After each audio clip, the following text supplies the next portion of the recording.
Delightex Edu, anything can become an AI buddy, not just human characters. You can bring animals and objects to life. Turn a wise fox into a storyteller, a floating crystal into a physics expert, or a book revealing secrets of the past. Focus on giving each buddy a role, a task, and a tone in which to communicate. Then phrase the prompt so the buddy can communicate with you according to the role it is playing in your scene. For example, Julius Caesar here got the prompt to be the Roman general and statesman.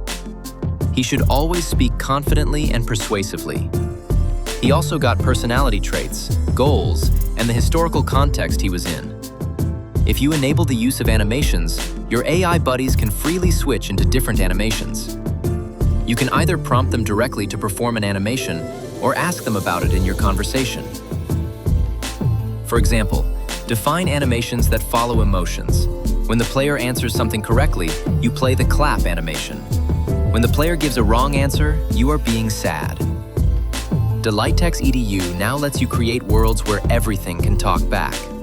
The possibilities are endless, and every object can tell a story, assist you in teaching, or guide your students into the right direction.